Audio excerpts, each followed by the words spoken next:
नमस्कार दोस्तों, स्वागत है आप सभी का संकल्प स्टडी पॉइंट उत्तराखंड में। तो दोस्तों हम देख रहे थे प्राचीन भारत और प्राचीन भारत में दोस्तों हम देख रहे थे सिंधु घाटी सभ्यता। दोस्तों हमने सिंधु घाटी सभ्यता को विस्तार पूर्वक जाना और उसी प्रकार दोस्तों हम आज देखेंगे वैदिक सभ्यता। दोस्तों आप सभी ने जो है वैदिक सभ्यता या वैदिक युग के बारे में आप सभी ने पढ़ा होगा। आज इसको दोस्तों हम डिटेल पर जो है इसमें चर्चा करेंगे। साथ ही साथ दोस्तों इससे पहले स्टार्ट करने से पहले मैं आपको कुछ आपके 2-4 बिंदु को जो है आपको बताता हूँ, क्योंकि आगे फिर हम चलेंगे तो वहाँ पर आपको उससे हेल्प मिलेगी। देखिए दोस्तों, सिंधु घाटी सभ्यता आपने पढ़ी, ठीक है। सिंधु घाटी सभ्यता के बाद एक लंबे अंतराल के बाद जो है एक नई सभ्यता का उदय हुआ, जिसे नाम दिया गया वैदिक सभ्यता, ठीक है। साथ ही साथ आपको याद रखना है, जो हमने सिंधु घाटी सभ्यता पढ़ा, ठीक है, सिंधु घाटी सभ्यता आपने पढ़ा, तो सिंधु घाटी सभ्यता जो है दोस्तों ये कैसी सभ्यता थी? यह एक जो है नगरीय सभ्यता थी। हमने पढ़ा ये एक कैसी सभ्यता थी? नगरीय सभ्यता थी। उसके बाद दोस्तों नगरीय सभ्यता के बाद जो वैदिक सभ्यता हम पढ़ेंगे, वैदिक सभ्यता कैसी थी? वैदिक सभ्यता दोस्तों ये कैसी थी? ग्रामीण सभ्यता थी, ठीक है। तो इसको याद रखेंगे, ठीक है। तो पहले जो है आपका जो नगरीय सभ्यता आई भारत में, हमारे देश में, और उसके बाद जो है ग्रामीण सभ्यता आई, ठीक है। इसको याद रखेंगे। साथ ही साथ दोस्तों जब तक सिंधु घाटी सभ्यता की खोज नहीं हुई थी, आपने देखा कि सिंधु घाटी सभ्यता की खोज हुई थी, उसमें आपके क्या क्या जो है उत्खनन हुआ था, क्या क्या आपको वहाँ से स्रोत मिले थे, पुरातात्विक स्रोत, ठीक है, वो सारे आपने पढ़े। तो देखिए जब सिंधु घाटी सभ्यता की खोज नहीं हुई थी, तब तक जो है दोस्तों वैदिक सभ्यता को ही भारत की सबसे प्राचीन सभ्यता माना जाता था। यानी कि जो वैदिक सभ्यता है, इसी को पहले क्या माना जाता था? प्राचीन सभ्यता माना जाता था।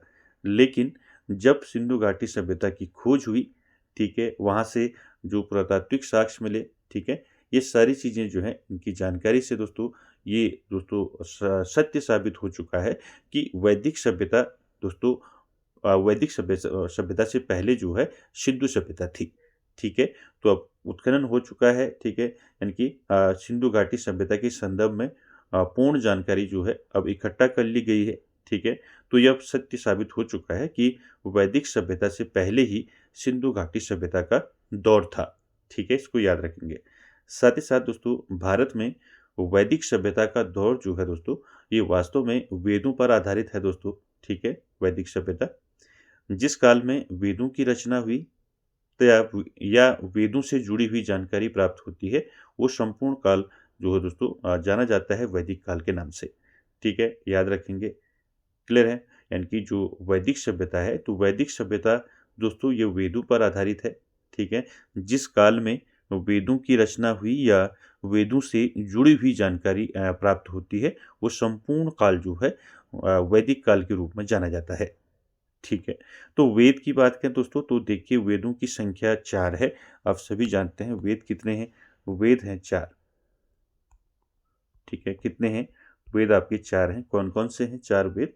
आपके ऋग्वेद, सामवेद, यजुर्वेद और अथर्ववेद, ठीक है। आपका पहले क्या आता है? ऋग्वेद आता है, ठीक है, प्राचीन वेद। उसके बाद आपका ऋग्वेद के बाद सामवेद, ऋग्वेद, सामवेद, यजुर्वेद, ठीक है, यजुर्वेद, और आपका लास्ट जो है अथर्ववेद। ये सबसे बाद का वेद है, ठीक है। सबसे बाद में कौन सा वेद आया? अथर्ववेद, सबसे प्राचीन ऋग्वेद, ठीक है। ये 4 वेद दोस्तों आप सभी जानते हैं, वेदों की संख्या 4 है। ऋग्वेद, सामवेद, यजुर्वेद और अथर्ववेद, ठीक है, अथर्ववेद, ठीक है। तो यहाँ पर जो 4 वेद हैं दोस्तों, यहाँ पर आपको याद रखना है, जिस काल की जानकारी ऋग्वेद से मिलती है उसे हम ऋग्वैदिक काल कहते हैं, ठीक है। तो यहाँ पर याद रखेंगे कि जिस काल में दोस्तों आपको याद रखना है, जिस काल की जानकारी ऋग्वेद से मिलती है उसे हम क्या बोलते हैं? ऋग्वैदिक काल बोलते हैं, यानी कि पूर्व वैदिक काल बोलते हैं, ठीक है। याद रखेंगे। फर्स्ट जो है आपका पहला भाग याद रखेंगे, पूर्व वैदिक काल या जिसे हम ऋग्वैदिक काल के नाम से जानते हैं। तो ये याद रखेंगे जो हमारे 4 वेद हैं उसमें पहला जो वेद है ऋग्वेद। तो दोस्तों जिस काल की जानकारी हमें ऋग्वेद से मिलती है उसे हम क्या बोलते हैं? पूर्व वैदिक काल या ऋग्वैदिक काल बोलते हैं। ठीक है। साथ ही साथ जिस काल की जानकारी अन्य तीनों वेदों से प्राप्त मिलती है उसे हम क्या बोलते हैं, उत्तर वैदिक काल बोलते हैं। ये दूसरा जो है आपका उत्तर वैदिक काल, ठीक है, इसको याद रखेंगे। ठीक है। जिस काल की जानकारी जो है अन्य तीन वेदों से मिलती है। अन्य तीन वेद कौन कौन से? सामवेद, यजुर्वेद और अथर्ववेद। इन तीनों से हमें जो जानकारी मिलती है दोस्तों, प्राप्त हुई, उसे हम बोलते हैं उत्तर वैदिक काल। ठीक है। जिस काल की जानकारी अन्य तीनों वेदों से मिलती है हमें, उससे हम क्या बोलते हैं, उत्तर वैदिक काल बोलते हैं। ठीक है। ये दोनों को आप याद रखेंगे और इनका जो समय है दोस्तों, ये आपको याद रखना है। अभी मैं आगे जब आपको स्टार्ट कराऊंगा इसको, फिर आप इसको समझना। ठीक है। तो इसको आप इतना, आप दोस्तों आपको ये पता होना है। ठीक है। इतना आपको पूरा दिमाग में रखना है। आगे फिर हम जैसे ही चलेंगे तो वहाँ पर आपको ये हेल्प मिलेगी। ठीक है। क्लियर हो गया? चलिए, देखिए दोस्तों, वैदिक काल की बात हम कर रहे हैं, यानी कि जो वैदिक सभ्यता है। तो देखिए दोस्तों, वैदिक सभ्यता का जो समय माना जाता है वो कब से कब तक माना जाता है, ये आपको पहला जो आपने याद रखना है। ठीक है। ये सीधे आपको ऐसे याद रखना है और ऐसे ही दोस्तों आपको याद रखना है, और ऐसे ही पूछा भी जाता है, कई बार ये पहले पूछा गया है। देखिए, वैदिक युग या वैदिक सभ्यता का जो समय माना जाता है वो माना जाता है 1500 से लेकर 600 BC। ठीक है। इसको दिमाग में आपने रखना है। 1500 से 600 BC तक माना जाता है। किसका काल माना जाता है, किसका समय माना जाता है? वैदिक काल का। ठीक है। क्लियर हो गया? उसके बाद देखिए यहाँ पर संपूर्ण वैदिक काल को हम दो भागों में, यहाँ पर संपूर्ण वैदिक काल को दो भागों में बांटा गया है। ये जो वैदिक काल है दोस्तों, इसको दो भागों में बांटा गया है। जो पहला भाग है वो है पूर्व वैदिक काल। ठीक है। पूर्व वैदिक काल दोस्तों, इसका जो समय है वो कब से कब तक माना जाता है? 1500 से लेके 1000 BC तक के काल को हम क्या बोलते हैं? पूर्व वैदिक काल बोलते हैं, जिसे हम ऋग्वैदिक काल के नाम से भी जानते हैं। क्लियर हो गया? दूसरा जो है, इसका जो दूसरा भाग है वो है उत्तर वैदिक काल। ठीक है। उत्तर वैदिक काल दोस्तों, इसका जो समय है इसको याद रखेंगे। उत्तर वैदिक काल का जो समय है वो है आपका 1000 से लेके 600 BC तक इसको माना जाता है। ठीक है। तो दोनों चीज़ याद रखेंगे। वैदिक काल का जो अगर आपको पूछा जाए वैदिक युग या वैदिक काल का जो समय है कब से कब तक था, तो आप सीधे इसको करेंगे 1500 से लेके 600 BC। ठीक है। अगर आपको अलग अलग पूछ लिया जाए पूर्व वैदिक काल का समय और उत्तर वैदिक काल का समय, तब आप इसको करेंगे। ठीक है। पूर्व वैदिक काल आपका 1500 से 1000 BC और उत्तर वैदिक काल 1000 से 600 BC माना जाता है। ठीक है। यहाँ तक क्लियर है? चलिए, अब आगे बढ़ते हैं और स्टार्ट करते हैं। ठीक है। इसको आप जरूर याद रखेंगे। ठीक है। स्टार्टिंग में जो मैंने आपको बताया, ये आपको लास्ट तक याद रखना है। चलिए, तो दोस्तों देखिए, वैदिक शब्द, ठीक है, वैदिक सभ्यता को हम पढ़ रहे हैं। वैदिक शब्द जो है वो वेद से बना है। ठीक है। जिसका अर्थ है दोस्तों ज्ञान। ठीक है। तो ये दिमाग में रखेंगे, हमने अभी जाना। ठीक है। तो वैदिक सभ्यता में जो वैदिक है, वैदिक शब्द जो है ये वेद से बना है, जिसका अर्थ होता है ज्ञान। ठीक है। दोस्तों, वैदिक सभ्यता का जो निर्माता माना जाता है, किन को माना जाता है, सीधे क्वेश्चन पूछा जाता है। ठीक है। तो यहाँ पर याद रखेंगे, वैदिक शब्द वेद से बना है, जिसका अर्थ है ज्ञान। और जो वैदिक सभ्यता है दोस्तों, इसका निर्माता माना जाता है आर्यों को। ठीक है। आपने सब में पढ़ा होगा किताबों में कि जो वैदिक सभ्यता है, इसका जो निर्माता माना जाता है, किसको माना जाता है? आर्यों को माना जाता है। ठीक है। यानी कि जो वैदिक सभ्यता थी, इसको किसने, इस वैदिक सभ्यता का निर्माण किया? तो आर्यों ने किया दोस्तों। ठीक है। इसको याद रखेंगे, सीधे क्वेश्चन बनेगा। साथ ही साथ दोस्तों, यहाँ पर जो आर्य है, ये संस्कृत शब्द है दोस्तों, जिसका अर्थ होता है शिष्ट। ठीक है। आर्य जो शब्द है दोस्तों, ये क्या, कैसा शब्द है आर्य? ये संस्कृत शब्द है, जिसका अर्थ होता है शिष्ट। ठीक है। श्रेष्ठ भाषा, न कि जाति। देखिए, श्रेष्ठ भाषा में, ठीक है, जाति में नहीं, सिर्फ भाषा में श्रेष्ठ। ठीक है। साथ ही साथ दोस्तों, यहाँ पर आपको अब याद रखना है। देखिए, वैदिक जो सभ्यता है, जो वैदिक काल है या वैदिक युग है, तो इसका जो निर्माता माना जाता है, किसको माना जाता है? आर्यों को माना जाता है। अब दोस्तों, यहाँ पर कुछ इंपॉर्टेंट फैक्ट यहाँ पर दोस्तों पूछे जाते हैं कि ये आर्य जो है, ये मूल निवास कहाँ था इनका, ठीक है। यानी कि जो आर्य आए भारत, जिन्होंने यहाँ भारत में आके जो है वैदिक सभ्यता को जो है वैदिक सभ्यता का निर्माण किया, तो इनका मूल निवास कहाँ था। तो दोस्तों यहाँ से कई बार क्वेश्चन पूछा गया है, ठीक है। आर्यों का जो मूल निवास है, यहाँ से आपको 3-4 फैक्ट याद रखने हैं, जो सीधे क्वेश्चन के रूप में आपको देखने को मिलते हैं, ठीक है। देखिए, यहाँ पर जो आर्य हैं दोस्तों, इनका जो मूल निवास था, कुछ दोस्तों इसको मध्य एशिया मानते हैं, कुछ आल्प्स पर्वत मानते हैं, कुछ आर्कटिक मानते हैं, कुछ तिब्बत मानते हैं। तो किसके अनुसार क्या है, ये आपको याद रखना है, ठीक है। इसमें जो प्रचलित आपका जो प्रसिद्ध मत है, वो मैक्स मूलर का है, ठीक है। मध्य एशिया अपनी अ, अधिकतर जो है अपनी जो बुक्स हैं वहाँ देखा होगा कि जो आर्यों का जो मूल निवास था, वो बताया जाता है मध्य एशिया, ठीक है। ये आपका जो है प्रचलित जो मत है, ठीक है, इसको याद रखेंगे। बाकी भी आपके इंपॉर्टेंट है, आपको कोई भी पूछा जा सकता है, ठीक है। देखिए, आर्यों का जो मूल निवास था, उसमें दोस्तों जो प्रसिद्ध मत है वो है आपका मैक्स मूलर के अनुसार। यानी कि मैक्स मूलर ने आर्यों का जो मूल निवास माना है, वो कहाँ माना है, मध्य एशिया माना है, ठीक है। ये सीधे क्वेश्चन फॉर्म में आपको पूछा जाता है, ठीक है, कि आर्यों का मूल निवास जो है कहाँ था, ठीक है। तो ये कहाँ था, मध्य एशिया था, किसके अनुसार, मैक्स मूलर के अनुसार, ठीक है। दूसरा देखिए, दूसरा पॉइंट है डॉक्टर संपूर्णानंद के अनुसार। देखिए, डॉक्टर संपूर्णानंद क्या मानते हैं, डॉक्टर संपूर्णानंद जो है आर्यों का मूल निवास कहाँ मानते हैं, आल्पस पर्वत, ठीक है। कहाँ मानते हैं, आल्पस पर्वत पर मानते हैं, यूरेशिया। साथ ही साथ तीसरा देखेंगे बाल गंगाधर तिलक, ठीक है, याद रखेंगे। बाल गंगाधर तिलक के अनुसार आर्यों का जो मूल निवास था वो कहाँ था, आर्कटिक उत्तरी ध्रुव था, ठीक है, आर्कटिक उत्तरी ध्रुव।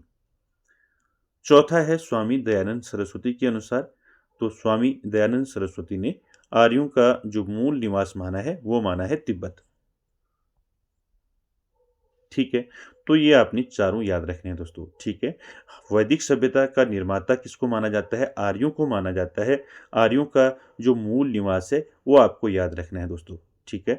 ये जो मूल निवास है इनका इनका मूल निवास मैक्स मूलर मानता है मध्य एशिया, संपूर्णानंद मानते हैं आल्प्स पर्वत, बाल गंगाधर तिलक मानते हैं आर्कटिक उत्तरी ध्रुव, और स्वामी दयानंद सरस्वती मानते हैं तिब्बत, ठीक है। यहाँ तक क्लियर है, तो इसको आप दिमाग में अच्छे से रखना है, ठीक है। ऐसे ही हम आगे को बढ़ेंगे, तो आपने यहाँ से अच्छे से दिमाग में इसको रखना है, ठीक हो गया। आपने जाना कि वैदिक सभ्यता जो है दोस्तों, इसका वैदिक सभ्यता सभ्यता जो है कब से कब तक रही, ठीक है। मैंने बताया आपको 1500 से लेकर 600 बीसी तक जो है आपका वैदिक सभ्यता रहा। और मैंने बताया संपूर्ण वैदिक काल को हम दो भागों में बांटा गया है। संपूर्ण वैदिक काल को पहला पूर्व वैदिक काल बताया, उत्तर वैदिक दूसरा जो है उत्तर वैदिक काल मैंने आपको बताया। तो दोनों को हम अलग अलग बाद में पढ़ेंगे भी आगे, लेकिन यहाँ पर इतनी चीज़ें आपको याद रखनी है, ठीक है। जो आपका वैदिक सभ्यता है या वैदिक युग है, इसका जो निर्माता माना जाता है आर्यों को माना जाता है। अब दोस्तों ये आर्य थे कौन, ठीक है। तो यहाँ पर आपने ये मत याद रखने हैं, ठीक है। इनका जो मूल निवास जो माना जाता है वो आपको याद रखना है। मैक्स मूलर के अनुसार याद रखना है, संपूर्णानंद के अनुसार याद रखना है, ठीक है। बाल गंगाधर तिलक के अनुसार आपको याद रखना है, और उसी प्रकार आपका स्वामी दयानंद सरस्वती के अनुसार आपको याद रखना है, ठीक हो गया। चलिए, अब दोस्तों यहाँ पर हम जानेंगे कि वैदिक सभ्यता के बारे में हमें जानकारी जो मिलती है, उसके स्रोत हम जानेंगे, किस प्रकार से हमें इस सभ्यता के बारे में पता चलता है, ठीक है। जैसे आपने सिंधु घाटी सभ्यता में पढ़ा, ठीक है, उसी प्रकार से आप समझेंगे कि जो वैदिक सभ्यता आई, तो वैदिक सभ्यता के बारे में जानकारी के स्रोत जो है हमने यहाँ पर दिमाग में रखने हैं, पुरातात्विक स्रोत और साहित्यिक स्रोत, ठीक है।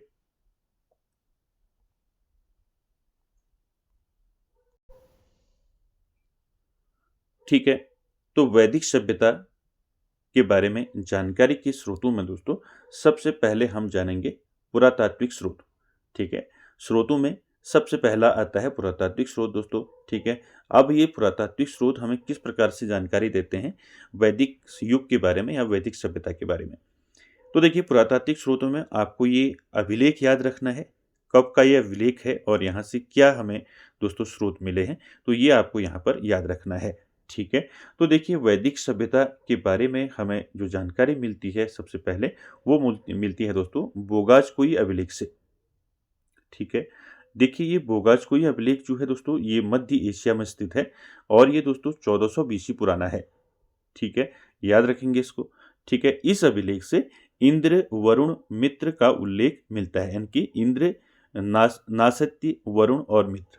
ठीक है, इनका उल्लेख हमें मिलता है। कहाँ से मिलता है इनका उल्लेख? इनका उल्लेख मिलता है दोस्तों बोगाज-कोई अभिलेख से। ठीक है, क्लियर हो गया? तो यहाँ पर याद रखेंगे पुरातात्विक स्रोतों में पहला जो है बोगाज-कोई अभिलेख आपको सीधे पूछा जाएगा कि वैदिक सभ्यता के बारे में हमें जानकारी जो है किस अभिलेख से मिलती है। ठीक है, तो याद रखेंगे बोगाज-कोई अभिलेख से मिलती है। ठीक है, मध्य एशिया में स्थित है, 1400 बीसी पहले का है। ठीक है, और इस अभिलेख से जो है दोस्तों इंद्र, नासत्य, वरुण, मित्र का उल्लेख हमें मिलता है। ठीक है, सीधे पूछ लिया जाएगा इंद्र का उल्लेख जो है दोस्तों और वरुण का उल्लेख। ठीक है, इनका उल्लेख भी आपको सीधे पूछ लिया जाएगा। क्लियर है? तो याद रखेंगे वैदिक सभ्यता के बारे में हमें जो जानकारी मिलती है दोस्तों वो बोगाज-कोई अभिलेख से मिलती है। ठीक है, जहाँ से हमें इंद्र भगवान, आपके वरुण हो गए, मित्र हो गए और नासत्य हो गए, इनका उल्लेख हमें मिलता है। क्लियर? उसके बाद देखिए दोस्तों उत्खनन से प्राप्त मृद भांड। देखिए उत्खनन से क्या मृद भांड मिले? ठीक है, तो देखिए उत्खनन से जो मृद भांड मिले, प्राप्त मृद भांड, यानी कि मृद भांड का मतलब होता है मिट्टी के बर्तन। तो दोस्तों उत्खनन हुआ और उत्खनन से प्राप्त जो मिट्टी के बर्तन मिले वो कैसे मिले? देखिए पूर्व वैदिक काल में कैसे मिले और उत्तर वैदिक काल में कैसे मिले, ये सीधे क्वेश्चन पूछा जाता है। ठीक है, आपको सीधे पूछ लिया जाएगा कि गैरिक मृत भांड जो है किस सभ्यता में दोस्तों इनका जो है किस काल में ये मिले। ठीक है, और उसी प्रकार पूछ लिया जाएगा कि चित्रित धूसर मृत भांड जो है किस काल में मिले। ठीक है, तो यहाँ पर आपको याद रखना है। देखिए उत्खनन से प्राप्त जो मिट्टी के बर्तन मिले उनमें पहला हम देखेंगे पूर्व वैदिक काल में। देखिए पूर्व वैदिक काल अभी बताया था मैंने आपको, पूर्व वैदिक काल। ठीक है, 1500 से लेके 1000 बीसी तक का जो काल है वो है आपका पूर्व वैदिक काल। इसमें क्या मिला है? देखिए पूर्व वैदिक काल में गैरिक मृदभांड मिले हैं, यानी कि गेरुए रंग के मिट्टी के बर्तन मिले हैं। ठीक है, कैसे मिले हैं? गेरुए रंग के मिट्टी के बर्तन मिले हैं पूर्व वैदिक काल में। ठीक हो गया, इसको दिमाग में याद रखेंगे दोस्तों, दिमाग में रखेंगे इसको। दूसरा उत्तर वैदिक काल में चित्रित धूसर मृदभांड मिले हैं। ठीक है, चित्रित धूसर मिट्टी के बर्तन मिले हैं। कहाँ से मिले हैं? उत्तर वैदिक काल से। गेरुए रंग के गैरिक मृदभांड जो है मिट्टी के बर्तन कहाँ मिले हैं? पूर्व वैदिक काल में। ठीक है, साथ ही साथ याद रखेंगे जो गेरुए रंग के मृदभांड मिट्टी के बर्तन मिले हैं उनको बोलते हैं ओसीपी। ठीक है, ये भी पूछ लिया जाता है कभी। और उत्तर वैदिक काल में जो चित्रित धूसर मृदभांड मिले हैं उनको बोलते हैं पीजीडब्ल्यू। ठीक है, दोनों को याद रखेंगे। ठीक हो गया, यहाँ तक क्लियर है? हमने पूरा जानकारी के स्रोतों में, हमने पुरातात्विक स्रोतों में बोगाज-कोई अभिलेख देखा और उत्खनन से जो मिट्टी के बर्तन मिले वैदिक काल में या पूर्व वैदिक काल और उत्तर वैदिक काल में, ये दोनों आपको याद रखने हैं। पूछ लिया जाएगा आपको कि पूर्व वैदिक काल में कौन से मृदभांड मिले और उत्तर वैदिक काल में कौन से मृदभांड मिले। ठीक है, दोनों याद रखेंगे, गैरिक मृदभांड और चित्रित धूसर मृदभांड। क्लियर हो गया यहाँ तक? चलिए, तो ये पुरातात्विक स्रोत है दोस्तों, इनको याद रखेंगे। उसके बाद दोस्तों मूल रूप से वैदिक सभ्यता का जो साक्ष्य है वो साहित्यिक है। देखिए साहित्यिक में हम वेदों के बारे में, यानी कि वेदों के बारे में आते हैं, वेद में आते हैं, उपनिषद, वेद, ठीक है, वेदांग, ये सारे इसमें आ जाते हैं। तो देखिए पुरातात्विक स्रोत भी आपको याद रखना है। ठीक है, जिससे हमें जानकारी मिलती है वैदिक सभ्यता के बारे में। ठीक है, पूर्व वैदिक काल में जो है गैरिक मृदभांड पाए गए। ठीक है, उत्तर वैदिक काल में चित्रित धूसर मृदभांड पाए गए। ठीक है, इनको अच्छे से याद रखना है। साहित्यिक सोच चलेंगे। ठीक है, मूल रूप से वैदिक सभ्यता का जो साक्ष्य है वो साहित्यिक है। और साहित्यिक स्रोतों में अब हम चलेंगे, साहित्यिक स्रोतों में सबसे प्रमुख वेद। ठीक है,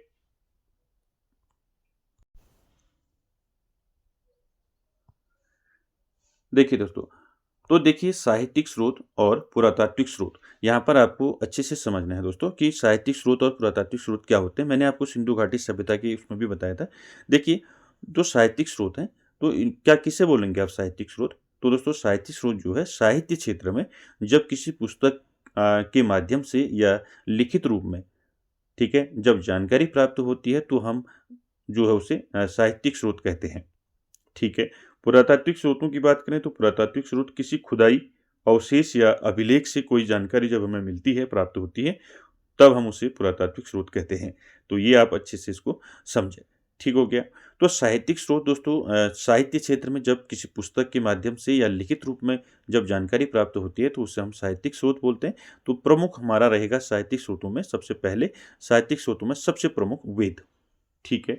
वेद आप सब जानते हैं, वेद कितने हैं, वेदों की संख्या कितनी है? वेदों की संख्या है 4। ठीक है। कौन कौन से हैं? ऋग्वेद हो गया, यजुर्वेद, सामवेद और अथर्ववेद। ठीक है, इसको याद रखेंगे। क्लियर है? ये तो आप सब जानते हैं। ऊपर मैंने आपको बताया था ऋग्वेद जो ऋग्वैदिक काल है, और जो बाद के 3 जो आपके वेद हैं उनसे किसकी जानकारी मिलती है, और ऋग्वेद से किसकी जानकारी मिलती है। ठीक है, इसको भी याद रखेंगे। चलिए जानते हैं ऋग्वेद के बारे में। अलग अलग इसको एक बार देख लेते हैं। यहाँ से आपके क्वेश्चन बनते हैं दोस्तों, अधिकांश क्वेश्चन पूछे जाते हैं, तो इसलिए आपको हर वेद को अच्छे से देखना है। ठीक है। देखिए, इसमें जो अब आपका साहित्यिक स्रोत है, साहित्यिक स्रोतों में वेद आपके प्रमुख है, जिसमें सबसे पहला वेद आता है आपका ऋग्वेद। ठीक है दोस्तों, ऋग्वेद के बारे में आप सभी ने पढ़ा है, ये सबसे प्राचीन वेद है। पूछा जाता है सबसे प्राचीन वेद कौन सा है, तो ये आपका ऋग्वेद है। ठीक है। साथ ही साथ याद रखना है ऋग्वेद के संकलनकर्ता। ठीक है। तो ऋग्वेद के संकलनकर्ता कौन है? यानी कि आप ऐसे समझ लें कि ऋग्वेद दोस्तों, ये इसको आप एक समझने के लिए एक बुक समझ लो। ठीक है। तो इसका संकलन किसने किया?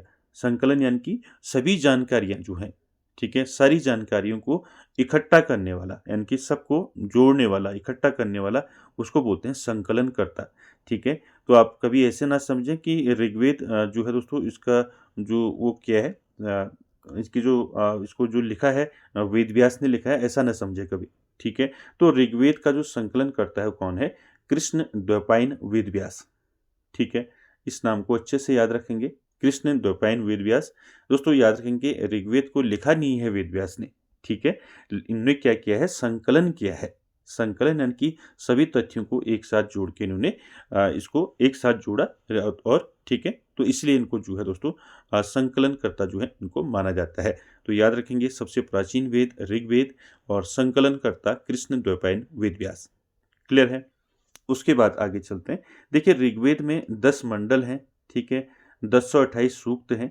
तो इन मंडलों से दोस्तों क्वेश्चन पूछा जाता है। कुछ इंपॉर्टेंट इसमें जो मंडल है वहाँ से क्वेश्चन पूछा जाता है। 7वां मंडल, तीसरा मंडल, 9वां मंडल, 10वां मंडल, यहाँ से डायरेक्ट जो है आपको क्वेश्चन पूछे जाते हैं। देखिए, ऋग्वेद में दोस्तों टोटल आपके कितने मंडल हैं? 10 मंडल हैं। सीधे पूछ लिया जाएगा ऋग्वेद में मंडलों की संख्या कितनी? 10। ठीक है। इसमें भी जो है दोस्तों 10 मंडलों में पहला और 10वां जो है मंडल जो है नए हैं। ठीक है। आपको नए पूछे जा सकते हैं, क्योंकि टोटल आपको पता है 10 मंडल हैं। ठीक है। ठीक है। तो इसमें जो है प्रथम और 10वां जो है ये क्या है? नए हैं। ठीक है, याद रखेंगे। साथ ही साथ दोस्तों सूक्त कितने हैं ऋग्वेद में? ऋग्वेद में सूक्त हैं दोस्तों 1028 सूक्त हैं। ठीक है। मंडल को आप देखो, मैंने आपको बताया ऋग्वेद को आप एक बुक समझ सकते हो, दिमाग में रखने के लिए, समझने के लिए, याद रखने के लिए। तो आप ये समझ सकते हो कि ऋग्वेद एक बुक है, और इसमें मंडल यानी कि आप इसको समझ सकते हैं अध्याय। ठीक है। इसमें कितने अध्याय हैं? इसमें है आपके 10 अध्याय, ऐसे याद रख सकते हैं। ठीक है। पहला और 10वां जो मंडल है वो सबसे नए हैं। ठीक है। या पहला और दूसरा अध्याय जो है ये सबसे नया है। ठीक है, ऐसे समझ सकते हैं। तो सूक्त इसमें कितने हैं? डायरेक्ट पूछे जा सकते हैं। सूक्त या मंत्र जो हैं ये आपके कितने हैं? ये हैं आपके 1028। ठीक है। ये आपको डिजिट याद रखना है दोस्तों, पूछा जाता है डायरेक्ट आपको ये। ठीक है। तो ऋग्वेद में सूक्तों की संख्या आपको सीधे पूछी जाती है, तो 1028 याद रखेंगे। ठीक है। मंडलों की संख्या कितनी है? 10 मंडल हैं। ठीक है। इसमें पहला और 10वां मंडल नए हैं। देखिए, पहले हम देखेंगे कुछ इंपॉर्टेंट जो इसमें मंडल हैं दोस्तों, वो वहाँ से क्वेश्चन पूछा जाता है। पहला देखेंगे हम तृतीय मंडल, इनकी तीसरा मंडल में क्या है? देखिए, तीसरा मंडल जो है ये गायत्री मंत्र का वर्णन यहाँ से मिलता है। ठीक है। जो ऋग्वेद का तीसरा मंडल है, यहाँ से क्या मिलता है, किसका वर्णन मिलता है? गायत्री मंत्र का वर्णन मिलता है। ठीक है। गायत्री मंत्र की रचना किसने की? आप जानते हैं, विश्वामित्र ने की। ठीक है। और गायत्री मंत्र जो है ये सविता नामक देवता को संबोधित है। किसको संबोधित है? सविता नामक देवता को। ठीक है दोस्तों, तो सारे फैक्ट याद रखने हैं कि तृतीय मंडल से दोस्तों आपको क्या याद रखना है, गायत्री मंत्र का वर्णन कहाँ से मिलता है, ऋग्वेद के तीसरे मंडल से मिलता है। ठीक है, और जो गायत्री मंत्र है ये किसको संबोधित है, सविता नामक देवता को। ठीक है, और गायत्री मंत्र की रचना किसने की, विश्वामित्र ने। ठीक है, तीसरे मंडल को आपको अच्छे से याद रखना है, यहाँ से गायत्री मंत्र का वर्णन हमें मिलता है, ऐसे याद रखेंगे। उसके बाद दूसरा है दोस्तों सातवां मंडल। देखिए दोस्तों सातवां मंडल क्या है, देखिए सातवां मंडल ऋग्वेद का जो है इसमें दशराज्य युद्ध का उल्लेख मिलता है। आपको सीधे पूछ लिया जाएगा, ठीक है, ऋग्वेद के किस मंडल से हमें दशराज्य युद्ध का उल्लेख मिलता है, तो आंसर रहेगा आपका सातवां मंडल। ठीक है, तो दशराज्य युद्ध दोस्तों आप जानते हैं, आपने पढ़ा होगा। दशराज्य युद्ध जो है, यह युद्ध जो है पुरुषणी रावी नदी के तट पर सुदास नामक राजा और अन्य राजाओं के बीच लड़ा गया था। ठीक है, याद रखेंगे। ठीक है, तो सातवें मंडल से आपको याद रखना है, सातवें मंडल में क्या है, सातवें मंडल में दशराज्य युद्ध का उल्लेख है। ठीक है, सातवें के बाद दोस्तों नौवां मंडल जो है इंपॉर्टेंट है, कई बार यहाँ से क्वेश्चन पूछे जाते हैं। नौवां मंडल में क्या है, देखिए ऋग्वेद के नौवें मंडल में ये मंडल दोस्तों सोम देवता को समर्पित है। सीधे पूछ लिया जाएगा आपको, सोम देवता को समर्पित कौन सा मंडल है ऋग्वेद का, तो दोस्तों नौवां मंडल है, याद रखेंगे। ठीक है, सोमदेव को जो है, सोम देवता को जो है वनस्पति का देवता भी माना जाता है। ठीक है, इन्हीं को समर्पित है दोस्तों ऋग्वेद का नौवां मंडल। ठीक है, उसके बाद देखिए अगला जो है ये है आपका 10वां मंडल। ठीक है, 10वें मंडल से हमें क्या वर्णन मिलता है दोस्तों, ऋग्वेद के 10वें मंडल में क्या है, ऋग्वेद के 10वें मंडल में दोस्तों ये सबसे बाद में इसको जोड़ा गया था दोस्तों 10वें मंडल को। ठीक है, देखिए सबसे पहले जो है वर्ण व्यवस्था का वर्णन कहाँ से मिलता है, सीधे आपको पूछा लिया जाएगा। ठीक है, आपको सीधे पूछ लिया जाएगा कि सबसे पहले जो है वर्ण व्यवस्था आप जानते हैं, ब्राह्मण क्षत्रिय वैश्य और शूद्र, सबसे पहले ये वर्ण व्यवस्था का वर्णन कहाँ से मिलता है, तो ये 10वें मंडल से मिलता है दोस्तों, इसको याद रखेंगे। ठीक है, क्लियर है। 10वें मंडल से दोस्तों यहाँ से हमें वर्ण व्यवस्था का वर्णन मिलता है। वर्ण व्यवस्था आप जानती हैं, ठीक है, वर्ण व्यवस्था ब्राह्मण क्षत्रिय वैश्य और शूद्र। ठीक है, ब्राह्मण का जो दोस्तों ब्राह्मण का जो उत्पन्न हुआ ब्राह्मण वो परम पुरुष के मुख से, और क्षत्रिय जो है भुजाओं से, और वैश्य जो है जांघों से, और शूद्र जो है पैरों से उत्पन्न हुए। ये जो वर्णन है दोस्तों, ये कहाँ से मिलता है, ये मिलता है आपको ऋग्वेद के 10वें मंडल में। किसी भी प्रकार का पूछा जा सकता है। ठीक है, वर्ण व्यवस्था तो आप जानते ही, ठीक है, ब्राह्मण क्षत्रिय वैश्य और शूद्र, और इनका जो ये उत्पन्न हुए, कैसे उत्पन्न हुए, ये भी आपको याद रखना है। ब्राह्मण जो है परम पुरुष के मुख से, ठीक है, क्षत्रिय जो है भुजाओं से, और वैश्य जो है जांघों से, और शूद्र जो है पैरों से उत्पन्न हुए। ठीक है, इसका जो वर्णन है हमें कहाँ से मिलता है, ऋग्वेद के 10वें मंडल में। ठीक है, याद रखेंगे। क्लियर है, चलिए आगे बढ़ते हैं। तो दोस्तों ऋग्वेद के बारे में हमने जाना, सबसे प्राचीन वेद है ऋग्वेद, और इसकी संकलन करता है कृष्ण द्वैपायन वेदव्यास। ठीक है, मंडलों की संख्या है 10, और सूक्त यानी कि मंत्र इसमें है 1028 मंत्र हैं। ठीक है, मैंने आपको बताया तृतीय मंडल में क्या है, और आपका तृतीय और सातवें मंडल में क्या है, नौवें मंडल में क्या है, और 10वें मंडल में क्या है। ठीक है, तो ये आपको अच्छे से याद रखना है। क्लियर है, चलिए अब देखते हैं यजुर्वेद। देखिए दोस्तों यजुर्वेद की बात, दूसरा वेद है आपका। ठीक है, यज्ञ की विधियों का वर्णन यहाँ मिलता है, क्या मिलता है, यज्ञ की विधियों का वर्णन कहाँ मिलता है, यजुर्वेद में मिलता है।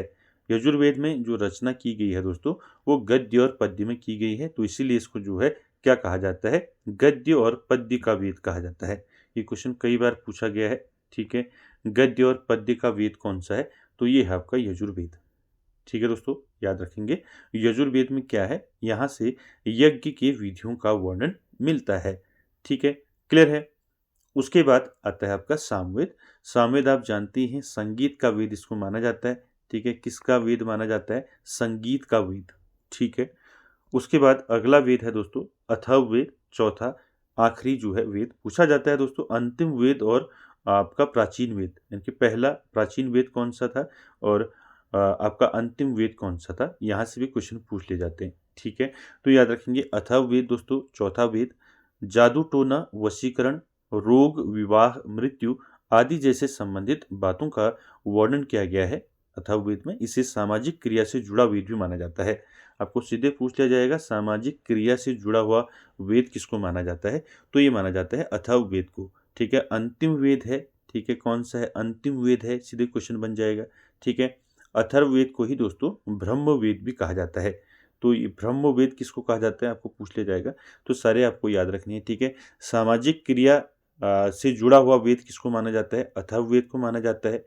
ठीक है, अंतिम वेद है अथर्ववेद, और अथर्ववेद को जो है ब्रह्मवेद भी माना जाता है। ठीक है, तो दोस्तों यहाँ पर आपको याद रखना है अथर्ववेद जादू टोना वशीकरण रोग विवाह मृत्यु आदि से संबंधित बातों का इसमें वर्णन किया गया है। सीधे पूछ लिया जाएगा जादू टोने का वेद कौन सा है। ठीक है, वशीकरण रोग विवाह मृत्यु से संबंधित वेद कौन सा है। ठीक है, तो आपको याद रखने हैं ऐसे ही। ठीक है, क्लियर हो गया। 4 वेद आपने अच्छे से देख लिए। ऋग्वेद देखा, ठीक है, उसमें आपने संकलनकर्ता मंडल और सारे मंडलों के बारे में जाना।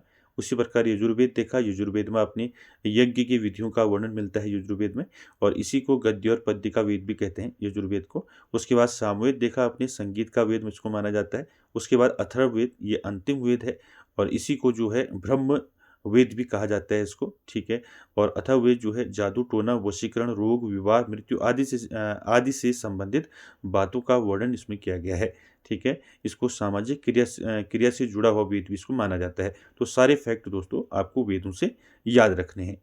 क्लियर हो गया? चलिए आगे चलते हैं।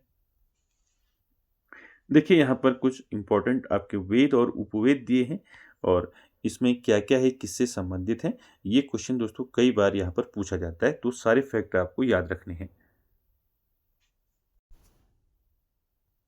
देखिए यहाँ पर दोस्तों क्रम याद रखना है। ठीक है, देखिए यहाँ पर ऋग्वेद है पहला, दूसरा सामवेद, तीसरा यजुर्वेद, चौथा अथर्ववेद। ठीक है, यहाँ पर देखिए जो यहाँ पर मैंने लिखा है अध्येता, अध्येता का मतलब होता है गाने वाला। ठीक है, और यहाँ पर है आपका उपवेद। ठीक है, इसको ऐसे ही दोस्तों आपको दिमाग में रखना है। देखिए ऋग्वेद गाने वाले को कहते हैं होत्र। ठीक है, क्या बोलते हैं? होत्र। क्या बोलते हैं? ऋग्वेद को गाने वाले को बोलते हैं होत्र, और सामवेद का उद्गाता। ठीक है, इसी प्रकार याद रखेंगे। और यजुर्वेद का अथर्वयु। ठीक है, और अथर्ववेद का ब्रह्म। ठीक है, ये याद रखना है। ठीक है, ऋग्वेद गाने वाले होत्र, सामवेद को गाने वाले उद्गाता, यजुर्वेद को गाने वाले अथर्वयु, और अथर्ववेद को गाने वाले ब्रह्म। ठीक है, सीधे याद रखेंगे। उसी प्रकार आपको ऋग्वेद का जो उपवेद है वो पता होना चाहिए। ठीक है, ऋग्वेद का जो उपवेद है वो कौन सा है? वो है आयुर्वेद। ठीक है, सीधे पूछ लिया जाएगा आयुर्वेद किसका उपवेद है। ठीक है, तो याद रखेंगे ऋग्वेद का उपवेद कौन सा है? आयुर्वेद है दोस्तों। ये किससे संबंधित है? ये आपका जो है चिकित्सा से संबंधित है। ठीक है, दिमाग में रखना है। इसी प्रकार से दूसरा देखिए सामवेद। सामवेद दोस्तों, सामवेद गाने वाले को उद्गाता कहते हैं, और इसका जो दोस्तों उपवेद है वो कौन सा है? गंधर्व वेद। आपको सीधे क्वेश्चन पूछ लिया जाएगा गंधर्व वेद जो है किसका उपवेद है? तो यहाँ पर आपका आंसर हो जाएगा सामवेद का। ठीक है, और गंधर्व वेद जो है दोस्तों ये किससे संबंधित है? तो ये आपका संगीत कला से संबंधित है। ठीक है, तीसरा आता है वेद आपका यजुर्वेद। ठीक है, यजुर्वेद को गाने वाले को बोलते हैं अथर्वयु। ठीक है, और यजुर्वेद का उपवेद है दोस्तों धनुर्वेद।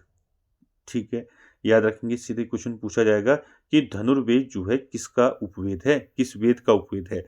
तो यहाँ पर राइट आंसर हो जाएगा किसका उपवेद है? धनुर्वेद, यजुर्वेद का। और साथ ही साथ याद रखना है जो धनुर्वेद है ये जो है किससे संबंधित है? युद्ध कला से। ठीक है, उसी प्रकार अथर्ववेद को गाने वाले को बोलते हैं ब्रह्म, और अथर्ववेद का जो उपवेद है वो है आपका शिल्पवेद। ठीक है, क्या है? शिल्पवेद। सीधे पूछा जा सकता है शिल्पवेद किसका उपवेद है? ठीक, किस वेद का उपवेद है? तो राइट आंसर हो जाएगा आपका, क्या हो जाएगा? अथर्ववेद। ठीक है, और शिल्पवेद जो है दोस्तों ये किससे संबंधित है? ये वास्तुकला से संबंधित है। तो दोस्तों यहाँ पर आपको इतने फैक्ट याद रखने, इस चार्ट को याद रखना है ऐसे ही। ठीक है, यहाँ से आपके बहुत सारे क्वेश्चन बनेंगे। ठीक है, आपको सीधे पूछ लिया जाएगा चिकित्सा से संबंधित उपवेद कौन सा है, ठीक है, आयुर्वेद। संगीत कला से संबंधित उपवेद कौन सा है, गांधर्व वेद, ठीक है। धनुर्वेद किससे संबंधित है, युद्ध कला से, ठीक है। वास्तुकला से संबंधित उपवेद कौन सा है, शिल्प वेद। वेद तो आपको पता ही है, ठीक है। चिकित्सा जो है ऋग्वेद से है, सामवेद से संगीत कला, यजुर्वेद से युद्ध कला और अथर्ववेद से वास्तुकला।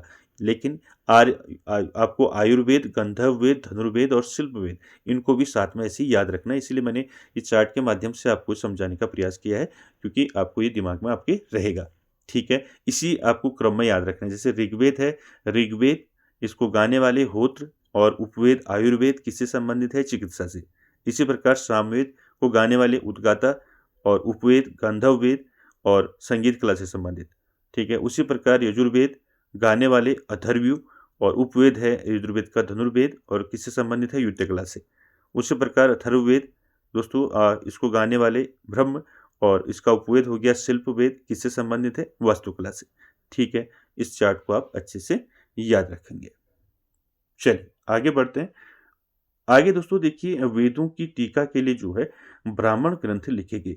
तो ये ब्राह्मण ग्रंथों से भी दोस्तों क्वेश्चन पूछा जाता है आपको। जैसे ऐत्रेय ब्राह्मण है, शतपथ ब्राह्मण है, गोपथ ब्राह्मण है, ठीक है, कौस्तकी ब्राह्मण है, ठीक है, साथ ही साथ पंचविश ब्राह्मण है।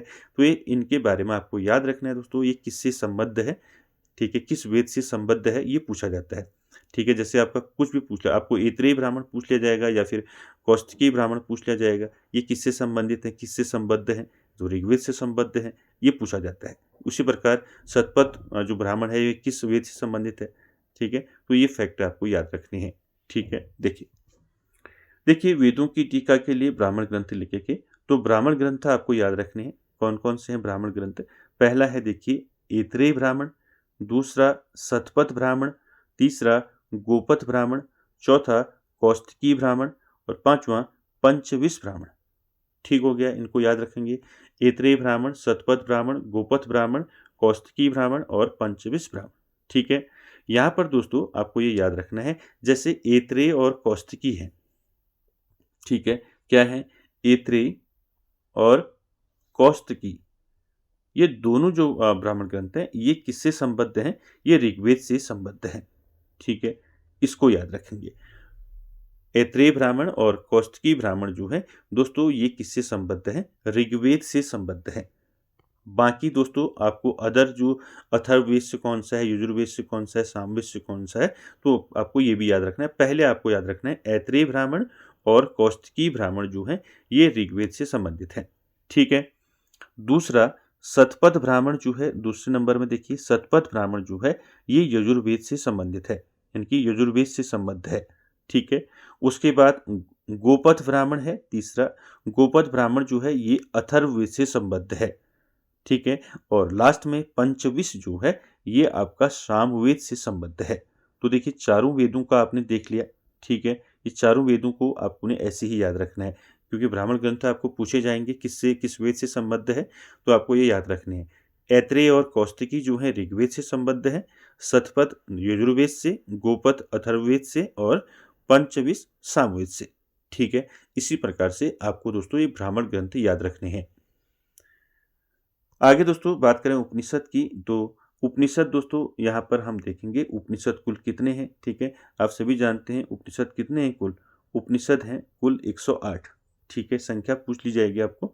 देखिए उपनिषद जो है दोस्तों ये दार्शनिक ग्रंथ हैं, पूछ लिया जाता है कभी उपनिषद किस प्रकार की ग्रंथ हैं, ठीक है। तो दार्शनिक ग्रंथ हैं, ये याद रखेंगे। और उपनिषदों की जो कुल संख्या है वो कितनी है, 108 है, ठीक हो गया, क्लियर हो गया यहाँ तक।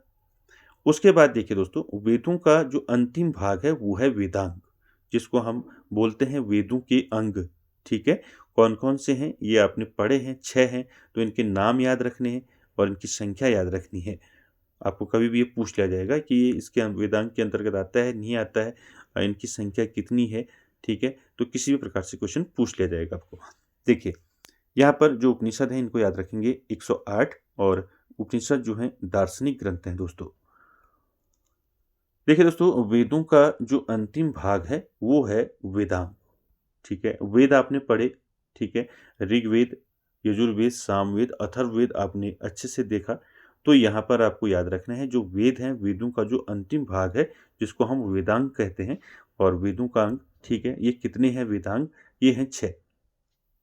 अब वेदों के 6 अंग कौन कौन से हैं, इनको आपने याद रखना है। पहला है आपका शिक्षा, दूसरा है कल्प, तीसरा है व्याकरण, चौथा है निरुक्त, पांचवा है छंद, और छठा है आपका ज्योतिष।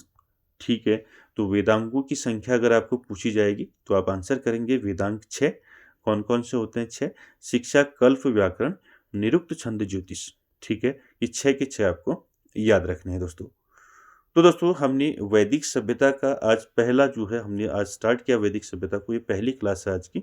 यहाँ पर हमने दोस्तों वैदिक सभ्यता का जो है सामान्य परिचय हमने जाना। ठीक है, आगे फिर हम इसके जो वैदिक सभ्यता के जो 2 पार्ट हैं, 2 भागों में बांटा गया है वैदिक सभ्यता को, पूर्व वैदिक काल और उत्तर वैदिक काल। इन दोनों को दोस्तों हम अलग अलग पढ़ेंगे। ठीक है, पहले हम पूर्व वैदिक काल या जिसे हम ऋग्वैदिक काल के नाम से जानते हैं, सबसे पहले हम पूर्व वैदिक काल पढ़ेंगे, ठीक है, डिटेल में। उसके बाद उत्तर वैदिक काल को पढ़ेंगे। ठीक है, तो दोस्तों आज के सेशन में इतना ही। आई होप आप सभी को अच्छा लगा होगा, और वीडियो को एंड तक देखने के लिए थैंक यू वेरी मच।